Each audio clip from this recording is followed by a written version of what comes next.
le journal.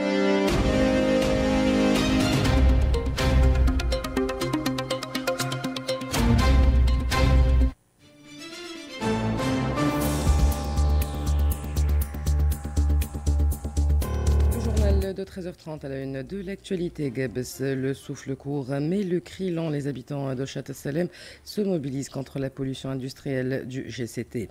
Une lueur dans la brume toxique, l'État dépêche une commission gouvernementale pour inspecter les violations environnementales à Gebes. 60 millions d'euros pour verdir l'économie tunisienne. L'Union européenne et la BERD lancent un mécanisme inédit de financement durable. Dans le monde, le Hamas a libéré tous les otages vivants alors qu'un sommet sur la fin de la guerre dans l'enclave palestinienne est prévu dans la station balnéaire égyptienne de Sharm el-Sheikh. Football, les Aigles de Carthage clôturent ce lundi leur éliminatoire du Mondial 2026. Le 11 national affronte la Namibie à partir de 14h au stade Hamadi Agribi de Rades.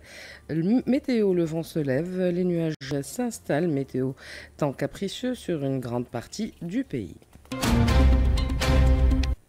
Bonjour, une nouvelle mobilisation dans la soirée à Gebes. Les habitants de Chat Salem ont de nouveau manifesté pour dénoncer la pollution industrielle et exiger l'arrêt immédiat des unités provenant des gaz toxiques.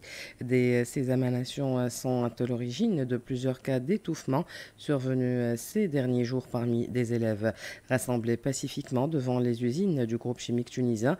Ils ont réclamé leur démantèlement, des sanctions contre les responsables des intoxications ainsi que la garantie de leur droit constitutionnel à un environnement sain. Entre-temps, le député de la région de Gebes, Issam El-Bahri Jirbi, a révélé que sous les ordres du président de la République, Raïs Saïd, une commission gouvernementale conjointe entre les ministères de l'Industrie et de l'Environnement s'est rendue hier à Gebes pour inspecter les violations environnementales et la gestion des sites industriels dans la région.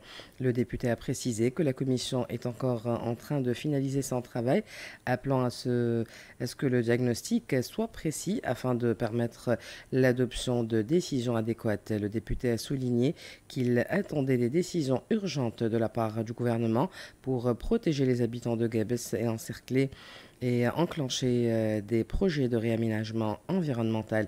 Il a également insisté sur la nécessité de mettre en place une stratégie à long terme pour éradiquer toutes les formes de pollution dans la région.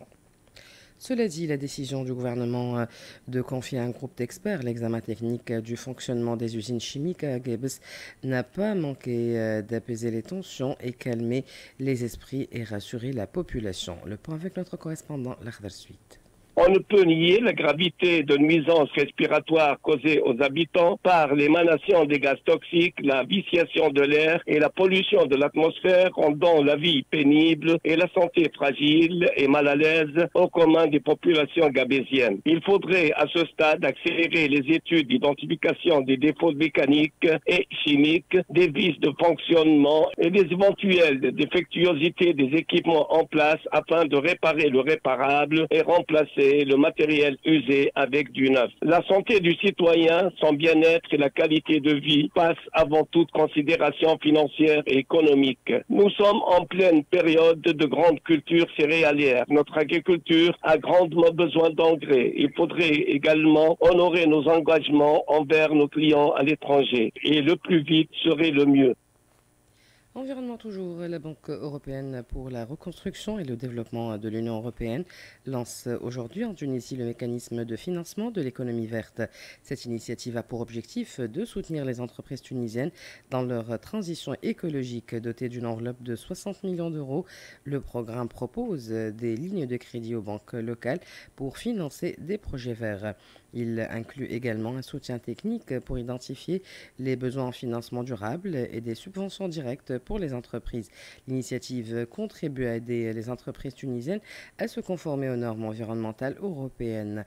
L'initiative contribue à aider également les entreprises tunisiennes. Slim Bouaskar, analyste des institutions financières à la BERD, au micro de Zainab Fers.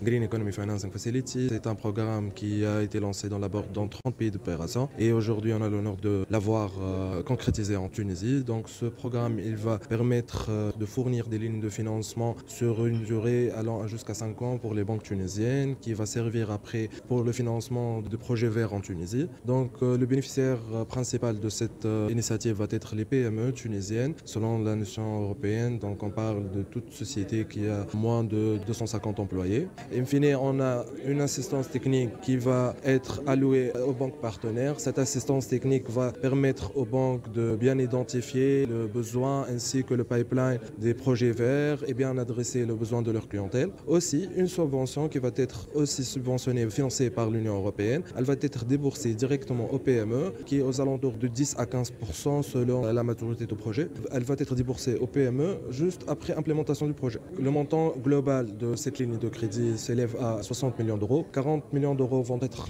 alloués aux banques et les 20 restants ils vont être alloués aux microfinances et au leasing.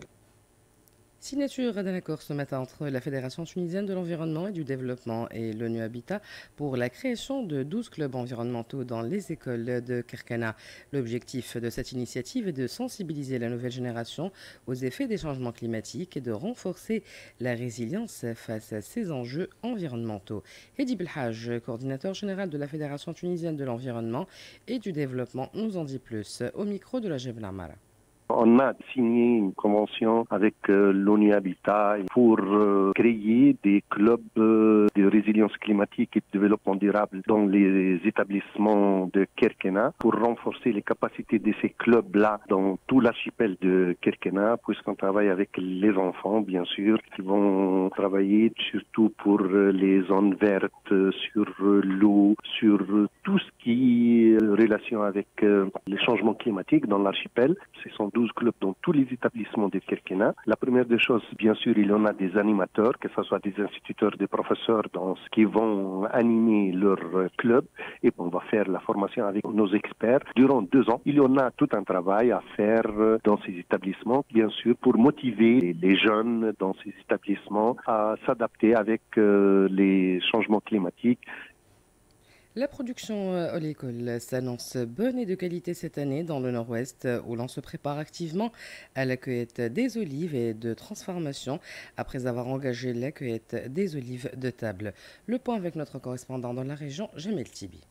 Cette année, la récolte serait en effet bonne selon les CRDA des 4 gouvernorats de la région où l'on s'attend à réaliser une production oléicole de qualité, compte tenu des préparatifs engagés au niveau des huileries que les commissions régionales chargées de suivi de la campagne oléicole ont inspecté afin de s'assurer de leur conformité aux exigences requises, notamment en ce qui concerne la question de la margine qui représente un éternel casse-tête pour les autorités. Cela dit, la campagne devrait dégager un bilan largement positif cette année, compte tenu encore de l'état des oliveraies qui seraient en période de grâce avec des graines bien charnues et qui commencent à donner des signes de maturité, notamment pour l'extraction d'huile extra vierge pressée à froid, opération qui devrait démarrer avant la fin de ce mois d'octobre. Mais la saison devrait atteindre sa vitesse de croisière à la mi-novembre pour s'achever vers la fin de janvier et peut même s'étaler jusqu'au mois de février si la main-d'œuvre venait à manquer cette saison, compte tenu de l'étendue des besoins de toutes les régions du pays en main-d'œuvre nécessaire à diligenter les opérations de cueillette des olives cette année.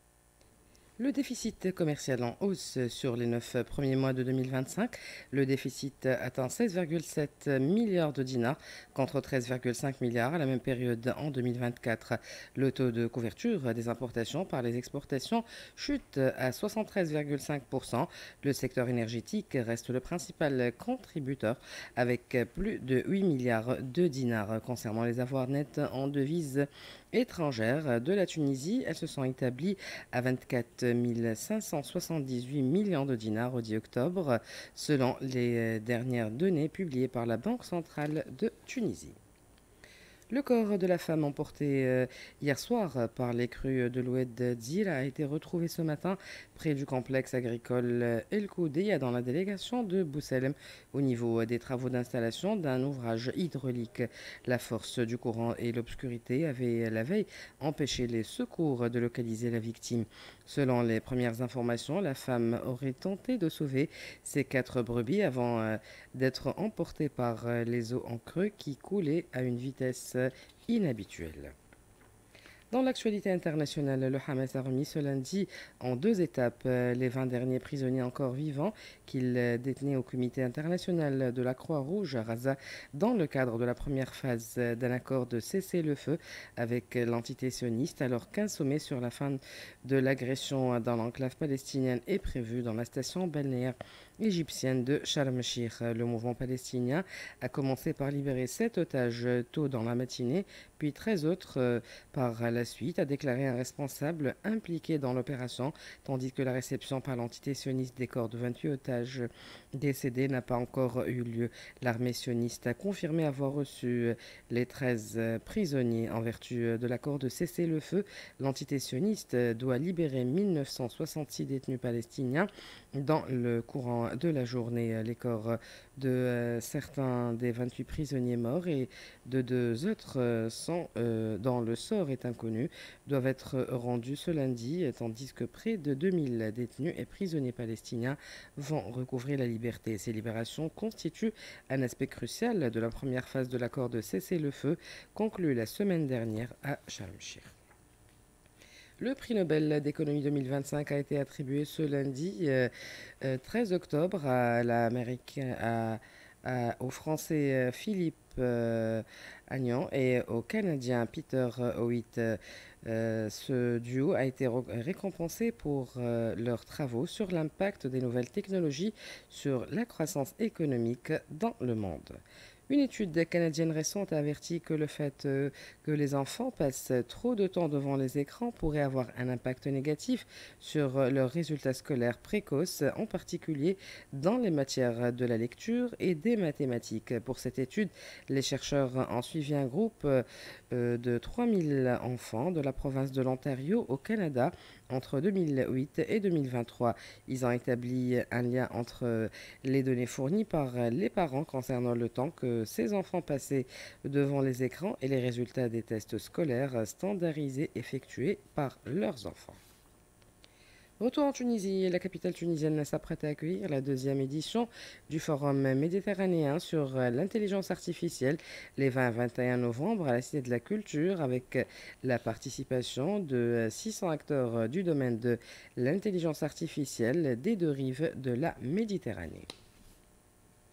Football, la sélection nationale de football s'apprête à disputer cet après-midi à partir de 14 h au stade de Rades un ultime rendez-vous crucial face à la Namibie dans le cadre de la dernière journée des éliminatoires de la Coupe du Monde. Dans une ambiance électrique et sous les regards d'un public en quête d'exploit, les Aigles de Carthage devront confirmer leur statut et valider leur billet vers la prochaine phase en livrant une prestation à la hauteur des attentes. Avec une formation rentrante, solide et déterminée, le sélectionneur national mise sur un équilibre entre expérience et fraîcheur pour dominer une équipe namibienne qui, bien que déjà éliminée, n'a rien à perdre et viendra sans complexe. Ce match ne sera pas seulement une formalité, c'est une véritable épreuve de caractère pour des joueurs appelés à hisser haut les couleurs nationales et à démontrer que la Tunisie a toujours sa place parmi les grandes nations du football mondial.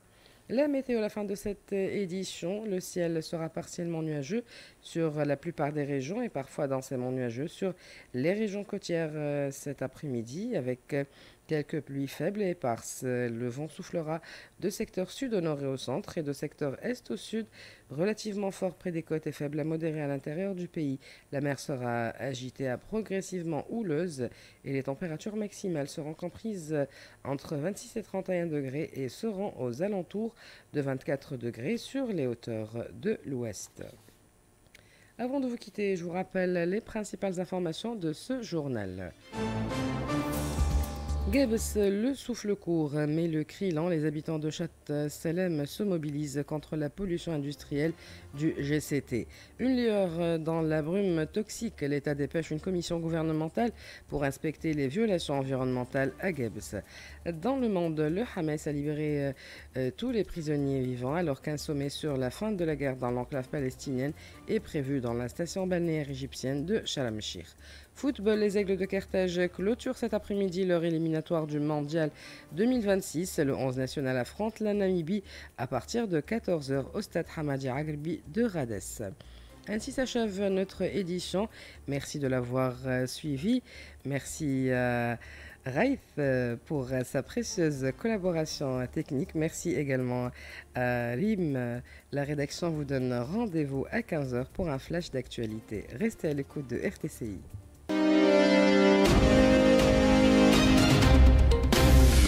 Ne bougez plus, vous êtes au bon endroit.